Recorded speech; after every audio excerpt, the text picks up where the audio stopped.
शकतात। त्यामुळे लहान वयातच त्या कमावत्या सुद्धा होतात आणि अशा वेळेला शिल्लक राहिलेल्या पैशांचं काय करायचं हा एक मोठा प्रश्न असतो। अशा वेळी अर्ली इन्व्हेस्टमेंट हा एक उत्तम ऑप्शन आहे। इन्व्हेस्टमेंटसाठी कोणकोणते पर्याय उपलब्ध आहेत चला पाहूयात याच संदर्भात काही माहिती पुढच्या सेगमेंटमध्ये। SIP मध्ये जर पाहायचं झालं तर 1000 पासून ते 5000, 10000, 15000 अशा प्रमाणात आपण गुंतवणूक करू शकतो। अगदी उदाहरणच द्यायचं झालं तर 1000ची आपण SIP सुरू केली असेल किंवा 5000ची SIP आपण सुरू केली असेल तर तीच 5000ची SIP आपण 5 वर्षात कंटिन्यू केली तर त्याचे 5 लाख रुपये जमा होतात।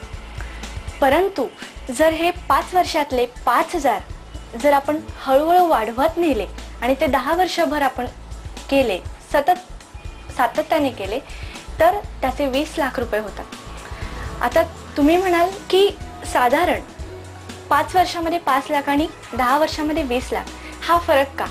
तर SIP मध्ये ॲव्हरेजिंग आउटचा आपल्याला फायदा घेता येतो। म्हणजेच आपली गुंतवणूक जितक्या लॉंग टर्मसाठी असेल तेवढाच आपल्याला फायदा जास्त होतो। विशेषतः 20 ते 30 या वयोगटांमध्ये मुली जेव्हा लग्न, करिअर ह्या सगळ्या आघाडीच्या जबाबदाऱ्या पेलताना आपल्याला जाणवतात। याशिवाय दोन्ही कुटुंबांची जबाबदारी, त्यात दोन्ही फॅमिलींना सांभाळायचं असतं। इकडे आई वडील, तिकडे सासू सासरे, या दोन्हींना सांभाळताना ह्या मुली विशेषतः आरोग्य विमा करताना दिसतात, ज्याचा फायदा त्या दोन्हींच्या आई वडिलांना होतो आणि त्यांना सुद्धा विशेषतः कर सवलतीमध्ये घेता येतो। प्रत्येकाच्या प्रीमियममध्ये डिफरन्स असू शकतो, बट ते आपल्यावर अवलंबून आहे, आपल्याला कुठल्या कंपनीसाठी जायचं आहे।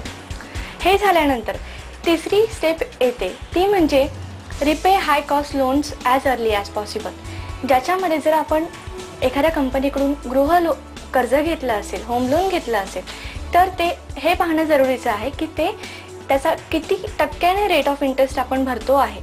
जर तो रेट ऑफ इंटरेस्ट 10% कमी असेल तर तो हाय कॉस्टमध्ये घेतला जात नाही। जर तो 10%च्या वर असेल तर तो आपण लवकरात लवकर रिपे करणं आवश्यक आहे असं आम्ही सांगतो। त्याच्यानंतर चौथी स्टेप येते ती म्हणजे set aside money for emergencies. आपल्या सेविंग अकाउंटमध्ये साधारण 6 महिने पुरतील एवढे पुरेसे पैसे असणं आवश्यक आहे, ज्याचा उपयोग आपल्याला कधी लागणाऱ्या इमर्जन्सीसाठी केला जाऊ शकतो।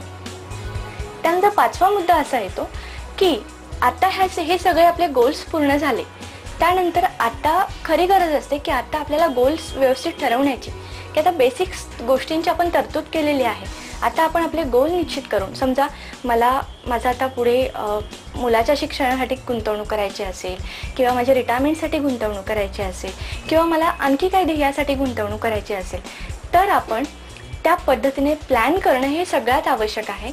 आणि ते प्लॅन केल्यानंतर ती गुंतवणूक आपण म्युच्युअल फंड्स, RD ह्या ठिकाणी करणं आवश्यक आहे किंवा आज शेअर्सकडे बरीच मंडळी आपल्याला जाताना दिसतात। सो म्युच्युअल फंड्स हा सगळ्यात बऱ्यापैकी सुरक्षित समजला जाणारा असा मार्ग आहे, सो जिथे आपण ही गुंतवणूक करू शकतो। मगाशी मी जसं उदाहरण दिलं की ही गुंतवणूक तुम्ही 1000 पासून ते 50,000 पर्यंत करू शकता, ज्याला आपण SIP असं म्हणतो, सिस्टमॅटिक इन्व्हेस्टमेंट प्लॅन, ज्याच्यामध्ये मुली डिसिप्लिन इन्व्हेस्टमेंट करताना दिसतात, ज्याचा उपयोग आपल्याला शॉर्ट टर्मसाठी तर होतोच होतो, परंतु लॉंग टर्मसाठी सुद्धा आपल्याला याचा उपयोग करून घेता येऊ शकतो। याबरोबरच पुन्हा एकदा घेणार आहोत एक छोटासा ब्रेक, पण तुम्ही पाहत रहा स्टार माझा। आपण आज भेटणार आहोत डॉक्टर सुचेता बेडकर यांना। त्यांनी हे जे अनवट राग असतात त्याचं दस्तऐवजीकरण केले